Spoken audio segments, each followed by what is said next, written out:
बिस्मिल्लाहिर्रहमानिर्रहीम। मुअज़्ज़ज़ नाज़रीन, वीडियो को लाइक और चैनल को सब्सक्राइब करके हमारी हौसला अफजाई कीजिए। आपकी हौसला अफजाई से हमारी मेहनत और बेहतर हो सकेगी। हमें आपकी हौसला अफजाई की जरूरत है। बहुत बहुत शुक्रिया। गुमनाम हीरो के मुअज़्ज़ज़ नाज़रीन, अस्सलामु अलैकुम। आइए चलते हैं कहानी की तरफ।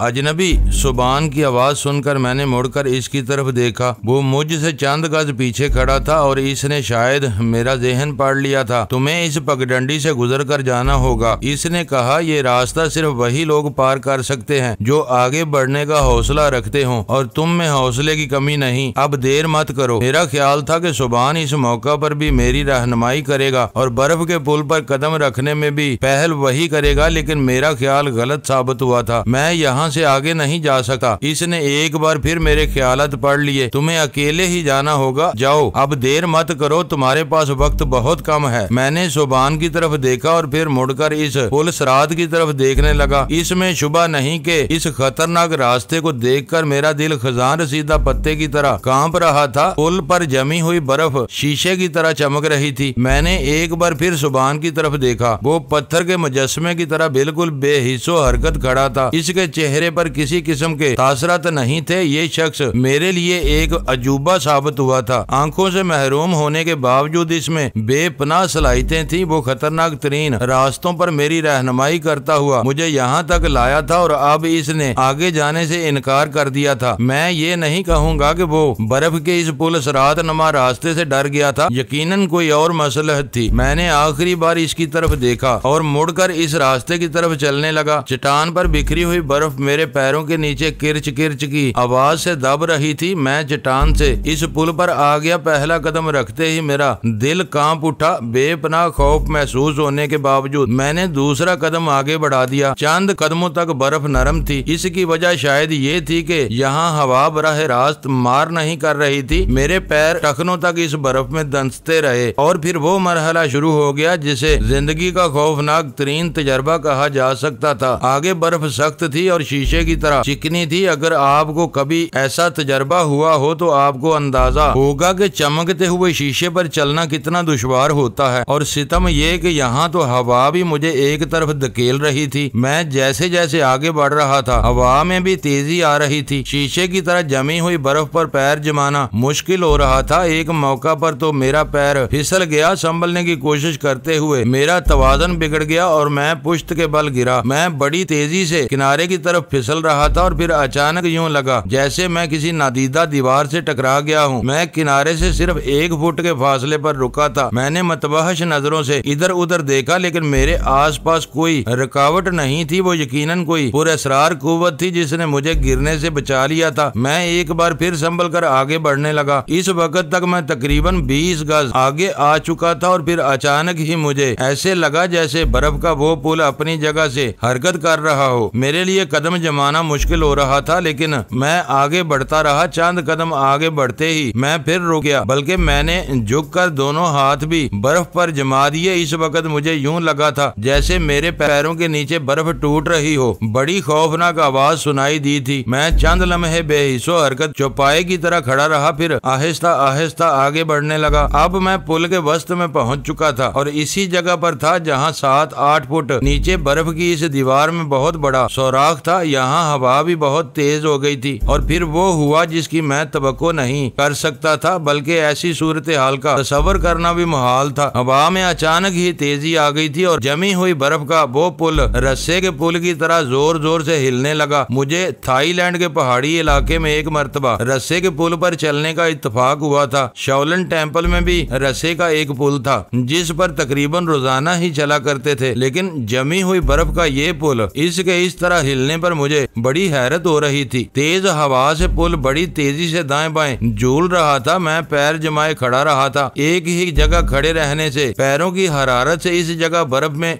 गड़े से पड़ गए थे और मेरे पैर एक तरह से इन गड़ों में जम गए थे। लेकिन पुल जिस तरह झूल रहा था, इससे अंदाजा लगाया जा सकता था कि मैं ज्यादा देर तक अपनी जगह पर खड़ा नहीं रह सकूंगा। और फिर वही हुआ जिसका अंदेशा था। हवा के एक तेज झोंके ने मुझे कई फुट ऊपर उछाल दिया और जब मैं दोबारा पुल पर गिरा तो ऐसी आवाजें सुनाई दी जैसे कोई चट्टान चटक रही हो। बड़ी खौफनाक आवाज थी। इसके साथ ही मैं दहल कर रह गया। मेरे पैरों के नीचे पुल टूट रहा था। बर्फ की बहुत बड़ी सिल स्लो मोशन में नीचे झुक रही थी, जैसे दरख्त की शाख टूटकर आहिस्ता आहिस्ता नीचे झुक रही हो। इसके साथ ही मैं भी आहिस्ता आहिस्ता नीचे जा रहा था और फिर बर्फ की वो सिल मेरे पैरों के नीचे से निकल गई। मैं बड़ी तेजी से नीचे जा रहा था। 150 फुट नीचे तूफानी लहरों की तरह मचलता हुआ पानी मुझे अपनी आगोश में लेने को तैयार था। मैंने आंखें बंद कर ली और अपनी तमाम तर तवज्जो मुराकबे पर मरकूज कर दी। ये लम्हाती मुराकबा सूदमंद साबित हुआ। ये मेरा तजर्बा था। मैंने जब भी मुराकबे का ख्याल किया था मुझे मायूसी नहीं हुई थी। हर ऐसे मौका पर मेरे अंदर की कुव्वत ने मेरी मदद की थी। इस वक्त भी ऐसा ही हुआ। मुझे एक झटका सा लगा और मैं फजा में मुअल्लक होकर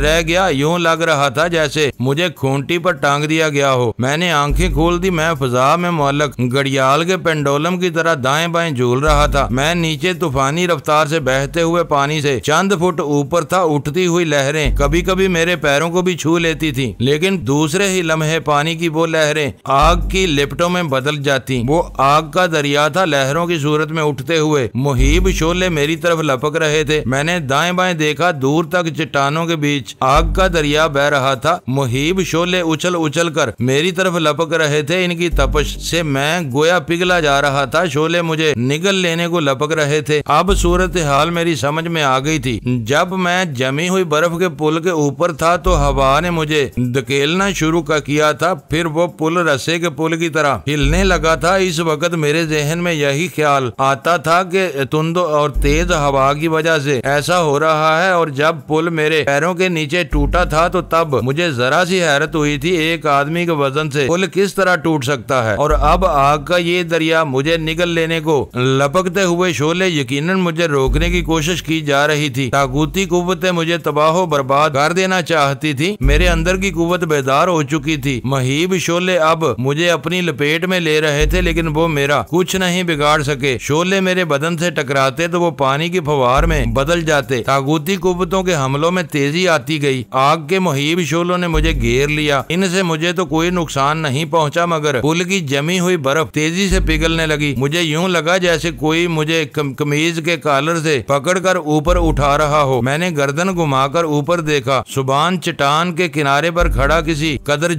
आगे को झुका हुआ था और इसने एक हाथ से मेरी शर्ट का कॉलर पकड़ रखा था और मुझे ऊपर खींच रहा था। मेरे और सुबान के बीच तकरीबन 30 गज का फासला था और इसका हाथ इतना दराज हो गया था कि इसने मुझे शर्ट के कॉलर से पकड़कर नीचे गिरने से बचा लिया था। मैं आहिस्ता आहिस्ता ऊपर उठता गया और फिर इस हाथ ने मुझे टूटे हुए पुल के दूसरे हिस्से पर खड़ा कर दिया। इसके बाद वो हाथ मेरे गर्दन से हट गया। आग के शोले अब बहुत नीचे रह गए थे। वो मुझे कोई नुकसान नहीं पहुंचा सके थे, लेकिन इनकी गर्मी से बर्फ बड़ी तेजी से पिघल रही थी और बर्फ की दीवार आहिस्ता आहिस्ता नीचे बैठ रही थी। मैंने बुद्ध इबादत गाह वाली चट्टान की तरफ देखा। इबादत गाह के दाने पर कदरे अंदर की तरफ एक रोशन हेबला सा दिखाई दिया। इस हेबले के चेहरे के नक्श वाज़ेह नहीं थे, लेकिन मुझे इसमें नीलगिरी की झलक दिखाई दी थी। बर्फ की दीवार मेरे पैरों के नीचे बैठी जा रही थी। मैंने किनारे की तरफ दौड़ लगा दी। कई मरतबा मेरा पैर फिसला, लेकिन मैं संभल कर दौड़ता रहा। दूसरी तरफ चट्टान का किनारा मुझसे चंद फुट के फासले पर रह गया था कि बर्फ की दीवार मेरे पैरों तले से निकल गई। मैं पूरी कुव्वत से हवा में उछला और परिंदे की तरह उड़ता हुआ किनारे की तरफ लपका। एकदम सामने से गर्म हवा का एक तूफानी झोंका आया जो मुझे पीछे की तरफ धकेलने लगा। मैं एक लम्हे को फजा में मुअल्लक सा रह गया। तपती हुई हवा का वो झोंका तेजो तुंद बगोले में बदल गया और मैं लट्टू की तरह घूमने लगा। मैंने अपने हवास बरकरार रखे। तपती हुई हवा मेरे बदन को झुलसाए दे रही थी। मैं इस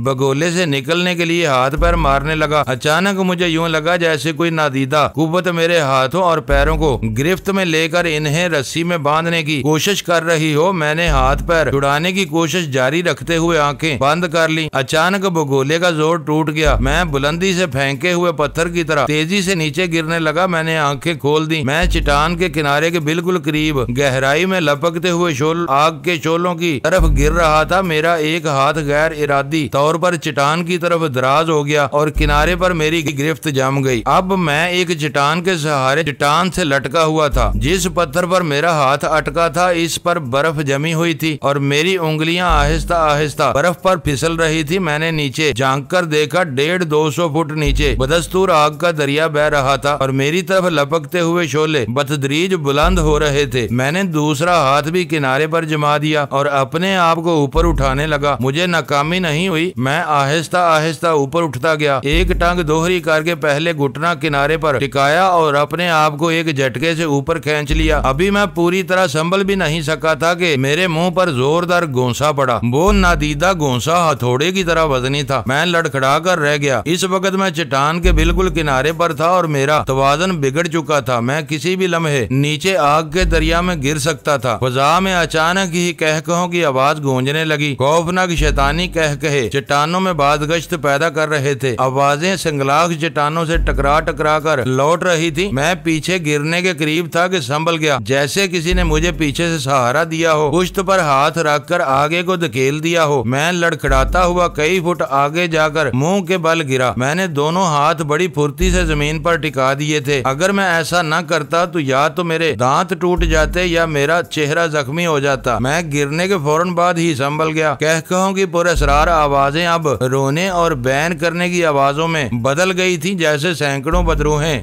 मातम कर रही हों और बैन कर रही हों। मैंने मुड़कर देखा, सुबान चट्टान के दूसरे किनारे पर अभी इसी जगह खड़ा था जहां मैं इसे छोड़कर आया था। हमारे दरमियान अगरचे 50 गज के लगभग फासला था, लेकिन मुझे इसका चेहरा साफ नजर आ रहा था। इसके चेहरे पर हल्की सी मुस्कुराहट में वाज़े तौर पर महसूस कर सकता था। मैं इबादतगाह के दाखिली रास्ते के साथ बिल्कुल सामने खड़ा था। यहाँ ज्यादा कुशादा जगह नहीं थी। चट्टान का किनारा 15-16 फुट के फासले पर था। दूसरी चट्टान तक जाने वाली बर्फ की दीवार पिघल कर पानी बन चुकी थी। मेरे और सुबान के बीच ये तवील गहरी खाड़ी हायल हो चुकी थी और इस गहरी खाड़ी में अब भी आग का दरिया बह रहा था। शोले लपक रहे थे। मेरे वापसी का रास्ता मसदूद हो गया था या मसदूद कर दिया गया था, लेकिन जाहिर है मैं भी नाकाम वापस जाने के लिए नहीं आया था। कम से कम इस वक्त तक वापस जाने का ख्याल दिल में नहीं ला सकता था जब तक अपने मकसद में कामयाब ना हो जाता। अपने मकसद में कामयाबी के बाद मुझे वापसी के रास्ते भी मिल सकते थे। मैं कुछ देर वहाँ खड़ा रहा और फिर इबादतगाह में दाखिल होने के लिए पत्थर की सीढ़ियाँ चढ़ने लगा। ये 5 कुशादा सीढ़ियाँ भी चट्टान को तराश कर बनाई गई थी। मेरी तवक्को के मुताबिक ये गार बहुत वसी था। छत भी बहुत ऊंची थी। दीवारों की तराश कर अजीम बुद्धा के लातादाद मुजस्मे बनाए गए थे। गार के इख्तिताम पर तकरीबन 10 फुट चौड़ी राहदारी थी और मेरे ख्याल में गार इस तरफ काफी अंदर तक चला गया था। और हैरत की बात थी कि इस गार में अंधेरा नहीं था। जब मैंने दूसरी तरफ से बर्फ की दीवार पर चलना शुरू किया था तो इस वक्त आसमान पर सूरज चमक रहा था। गार के बाहर अब भी तेज धूप फैली हुई थी। इस धूप की वजह से गार के दाने के अंदर थोड़ी दूर तक रोशनी तो होनी चाहिए थी, लेकिन पूरे गार में आगे भी मध्यम सा उजाला था। और मेरे ख्याल में इस राहदारी की दूसरी तरफ भी कोई ऐसी खुली जगह मौजूद थी जहाँ से रोशनी आ रही थी। मैं कुछ देर इधर इस जगह खड़ा मुतजस्सिस नजरों से इधर उधर देखने लगा। मैं राहदारी की तरफ कदम बढ़ाना ही चाहता था कि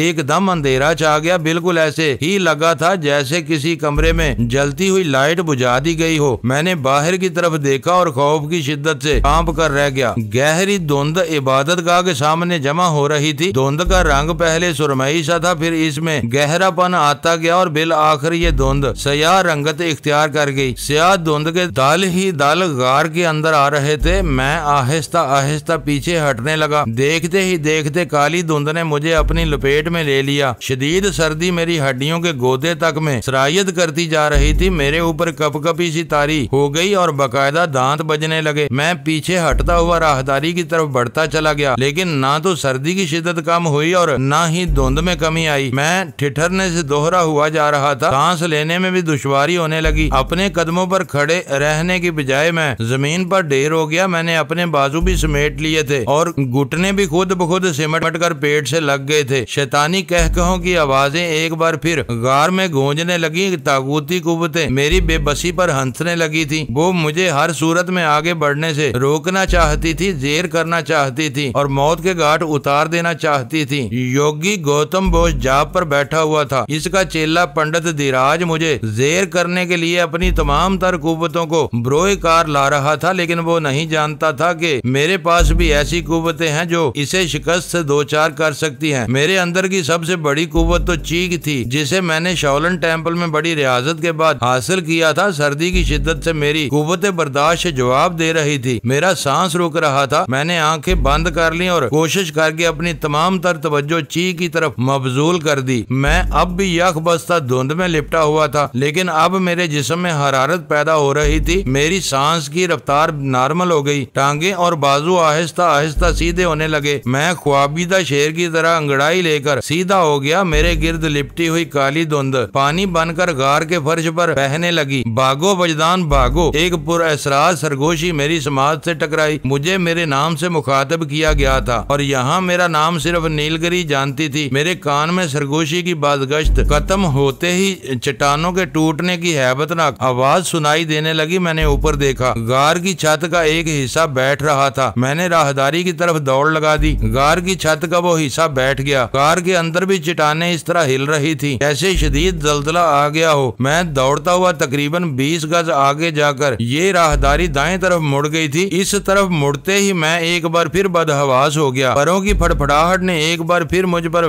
दहशत तारी कर दी। सैकड़ों चमगादड़ों ने मुझ पर हमला कर दिया। मैंने दोनों हाथों से चेहरा छुपा लिया और नीचे झुक गया, लेकिन चेहरा छुपा लेने से मैं महफूज नहीं हो गया था। चमगादड़ों का हमला जारी रहा। इनके नुकीले दांत सुइयों की तरह मेरे बदन में पेवस्त हो रहे थे। मैं अपने आप को जोर जोर से झटके देने लगा। कई चमगादड़ गोश्त में दांत गाड़े मेरे जिस्म से चिपकी हुई थी। मेरे अंदर की कुव्वत एक बार फिर बेदार हो गई और मुझे यूं लगा जैसे मेरी सारी कुव्वतें सिमट कर मेरी आंखों में आ गई हों। मैंने चेहरे से हाथ हटा लिए और आंखें खोल दी। मुझे साफ लग रहा था जैसे मेरी आंखों से लहरें सी खारिज हो रही हो। मैं न सिर्फ अंधेरे में देख सकता था बल्कि आंखों से खारिज होने वाली लहर लेजर बीम की तरह उड़ती हुई लातदाद चमगादड़ों को शिकार कर रही थी। जो भी चमगादड़ इन लहरों की ज़ाद में आती राख बनकर बिखर जाती। एक वक्त में कई चमगादड़ राख बनकर ढेर हो रही थी। मैं अपने बदन पर चिपके हुए चमगादड़ों को भी नोच नोच कर फेंकता रहा। गैर मामूली तौर पर एक बड़ी चमगादड़ बार बार मुझ पर हमला आवर हो रही थी। सैकड़ों चमगादड़ खाक का ढेर बन चुकी थी, लेकिन वो एक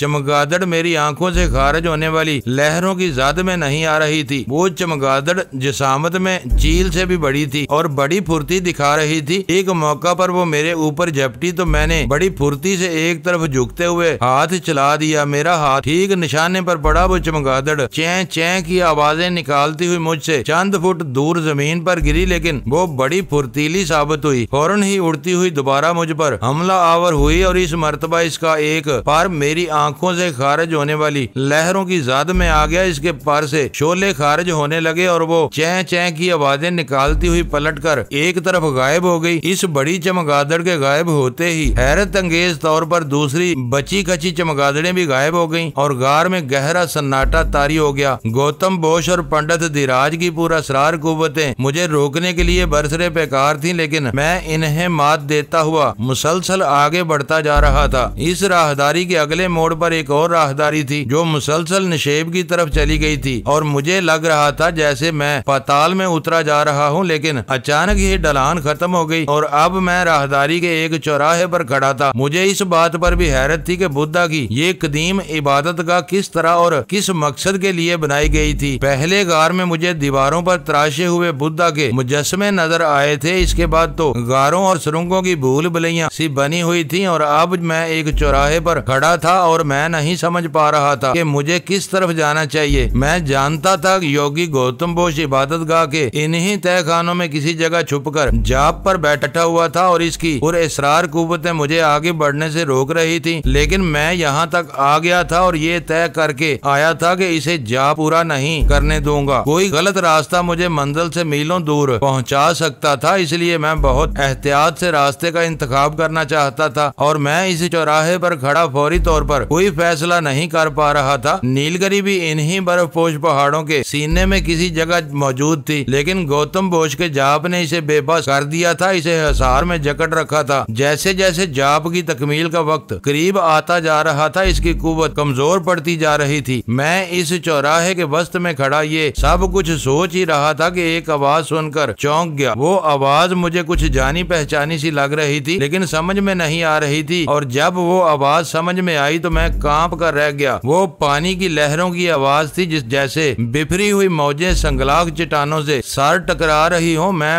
मतवहश नजरों से इधर उधर मंजर देखने लगा और फिर वो खौफनाक मंजर मेरे सामने आ गया। जिस सुरंग से मैं यहाँ तक आया था वो मेरी तरफ ढलवान थी और ऊपर की तरफ से पानी का एक जबरदस्त रैला तूफानी रफ्तार से जाग उड़ाता हुआ मेरी तरफ आ रहा था। मैं जब से इस चट्टान के सीने में दाखिल हुआ था किसी जगह पानी का एक कतरा तक नहीं देखा था। गार के बाहर दोनों चट्टानों के बीच 150-200 फुट की गहराई में जो पानी बह रहा था वो भी आग के दरिया में तब्दील हो चुका था। मान लिया कि वो बहती हुई आग दोबारा पानी बन गई होगी, लेकिन इस पानी के लिए 150-200 फुट ऊपर आना मुमकिन नहीं था। लेकिन ये पुरस्रार कुव्वतों का खेल था। तागूती कुव्वतों ने मेरे खिलाफ मुहाज बना रखा था। ये पुरस्रार शैतानी कुव्वतें मुझे निस्तो नाबूद करने पर तुली हुई थी। गहराई में बहते हुए पानी को ऊपर खींच लाना इनके लिए नामुमकिन नहीं था। जाग उड़ाता और चट्टानी दीवारों से साथ टकराता पानी तूफानी रफ्तार से मेरी तरफ आ रहा था और इससे पहले कि मैं अपने बचाव के बारे में सोच सकता पानी का तूफानी रैला मुझसे टकरा गया। मुझे यूं लगा जैसे कोई निहायत तेज रफ्तार ट्रेन मुझसे टकरा गई हो। पानी का रेला मुझे अपने साथ धकेलता हुआ दूर तक ले गया। कई गज आगे जाकर मैं सुरंग की दीवार से टकराया। मेरा जोड़ जोड़ हिल गया। पानी की लहरें मुझे उठा उठा कर पटक रही थी, सुरंग की दीवारों से टकरा रही थी। मैं संभलने की कोशिश कर रहा था लेकिन ना तो मेरे पैर जमीन पर टिक रहे थे और ना ही मैं किसी दीवार का सहारा लेने में कामयाब हो रहा था। इसी दौरान में मेरा हाथ गले में पड़ी हुई नीलगिरी की माला से टकरा गया और मैंने गैर इरादी तौर पर माला का बीच वाला पत्थर मुंह में डाल लिया और 2 पत्थर मेरी नाक के नथनों पर जम गए। इस तरह मेरा सांस घुट जाना चाहिए था लेकिन मुझे सांस लेने में कोई दुश्वारी पेश नहीं आ रही थी। पानी की लहरों ने मुझे पूरी तरह अपनी लपेट ले लिया था। मैं पूरी तरह पानी में डूब गया था और गोते खा रहा था लेकिन मुझे सांस लेने में कोई दुश्वारी पेश नहीं आ रही थी। मुझे लग रहा था जैसे मैंने चेहरे पर गैस मास्क लगा रखा हो। पानी मुझे मुसलसल उठा उठा कर पटकता रहा और बिल आखिर इसका जुनून कम हो गया। लहरों का जोर दम तोड़ने लगा। मेरे पैर भी जमीन पर लग गए और मैं एक दीवार के साथ टिक कर खड़ा हो गया। पानी मेरे गर्दन से सीने तक आ गया और फिर बतदरीज नीचे उतरता चला गया। इसकी पुरहोल आवाज भी बतदरीज मादूम होती चली गई। एक बार फिर गहरा सन्नाटा तारी हो गया। मैं दीवार से टेक लगाए आंखें बंद किए गहरे गहरे सांस लेता रहा और जब मैंने आंखें खोली तो एक अजीब मंजर मेरे सामने था। पानी मुझे धकेलता हुआ न जाने कहां से कहां ले आया था लेकिन इस मंजर ने मेरे जिस्म में सनसनी की लहर सी दौड़ा दी थी। मैं इस वक्त भी एक सुरंग ही में था। मेरे सामने वाली दीवार में जमीन की सतह से तकरीबन 4 फुट ऊपर खिड़की की तरह एक रास्ता सा बना हुआ था और इसकी दूसरी तरफ रोशनी में एक मुजस्मे का कुछ हिस्सा नजर आ रहा था। मैं इस खिड़की के सामने पहुंच गया और दूसरी तरफ देखने लगा। इसके साथ ही मुझे सीने में सांस रुकता हुआ महसूस होने लगा। मैं खिड़की पर चढ़कर दोबारा दूसरी तरफ कूद गया। ये बहुत बड़ा गार था जिसके ऐन ऊपर एक बहुत बड़े सुराख की तरह का खला नजर आ रहा था। सूरज इस वक्त ऐन सर पर चमक रहा था और धूप इस खला के रास्ते हालनुमा गार में बुद्धा के एक बहुत बड़े मुजस्मे पर पड़ रही थी। मैं आगे बढ़कर मुजस्मे के सामने आ गया। वो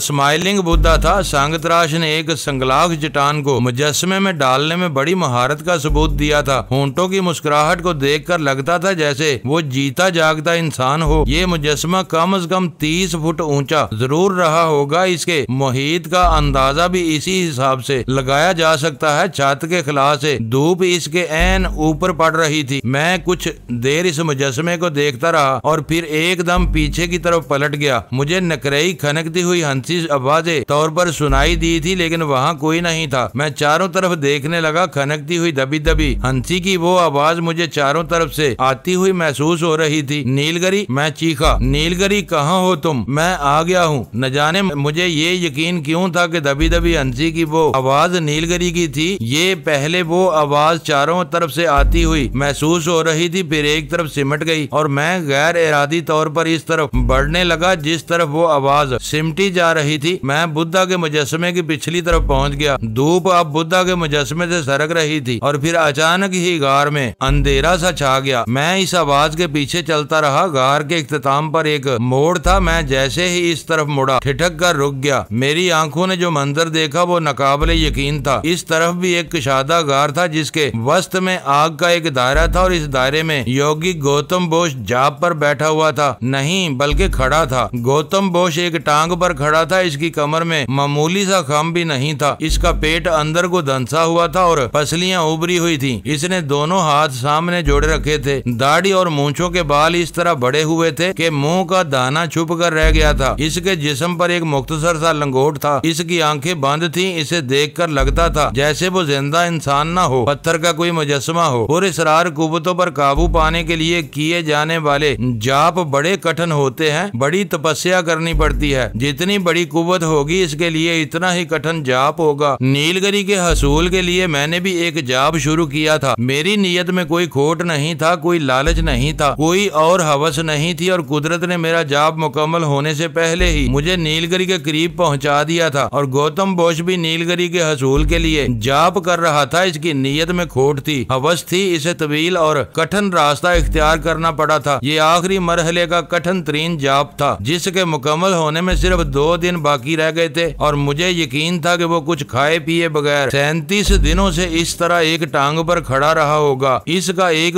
मतलब ये भी था कि इसने पहले ऐसे जाप कर रखे थे जिनकी कुव्वतों ने इसे खाने पीने और नींद वगैरह की जरूरत से बेनियाज कर दिया था। मेरे और गौतम बोस के दरमियान चंद फुट का फासला था। आम हालात होते तो मैं बड़े इत्मीनान से इसकी गर्दन मरोड़ देता, लेकिन अब ऐसा नहीं कर सकता था। इसने अपने गिर्द एक मजबूत हिसार खींच रखा था। वो महज आग का दायरा नहीं, तागूती कुव्वतों का चक्कर था जिसने इसे अपनी हिफाजत में ले रखा था और इस चक्कर को तोड़ना आसान नहीं था। मैं 2 कदम आगे बढ़ गया और इसी लम्हे दब की आवाज से कोई चीज मेरे सामने गिरी। मैं उछलकर पीछे हट गया। मेरी आंखों में वहशत सी फैलती चली गई। वो काली देवी थी, हिंदुओं की काली माता, जिसे तबाही और बर्बादी की देवी समझा जाता है। इसकी खुशनौदी हासिल करने के लिए, इसके कहर से बचने के लिए इसके चरणों पर इंसानी जानों की भेंट दी जाती है और गौतम बोस ने इसे भी अपनी मदद के लिए बुला लिया था। काली देवी बरहना थी। इसके ऊपर उठे हुए एक हाथ में तेगा था जिससे खून टपक रहा था। दूसरे हाथ में एक इंसानी खोपड़ी थी जिसके बाल इसकी मुट्ठी में जकड़े हुए थे। इसके गले में मोटे मोटे सयाह मोतियों की एक माला और पीपल के खुश्क पत्तों का एक हार था। इन्हीं पत्तों की एक झालर इसकी कमर पर भी लिपटी हुई थी। काली की फटी फटी सी आंखों में वहशत थी और जुबान बाहर को निकली हुई थी।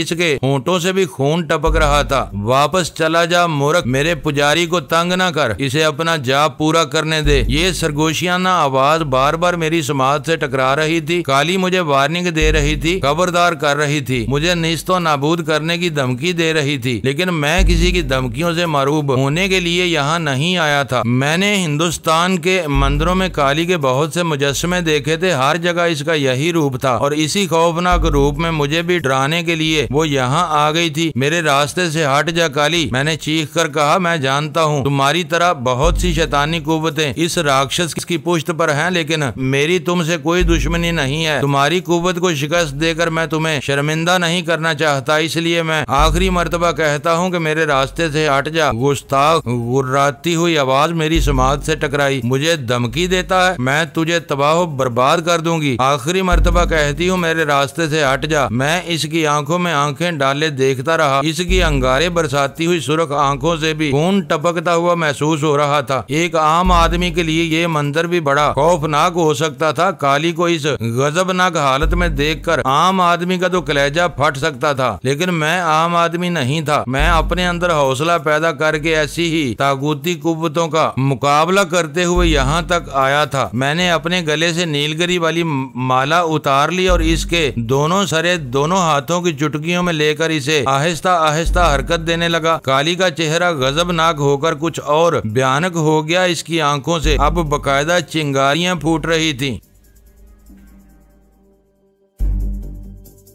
मुअज़्ज़ज़ नाज़रीन, लाइक करें, शेयर करें और कमेंट्स बॉक्स में पाक आर्मी जिंदाबाद, पाकिस्तान पाइंदाबाद का नारा ज़रूर दर्ज करके अपने मुल्क पर फ़ख्र करें और पाकिस्तान की बुनियादें मजबूत करने में अपना किरदार अदा करें। वीडियो देखने का शुक्रिया। मुअज़्ज़ज़ नाज़रीन, अपना ख्याल रखिएगा और हमारे चैनल का भी। ISI पाक आर्मी जिंदाबाद, पाकिस्तान पाइंदाबाद।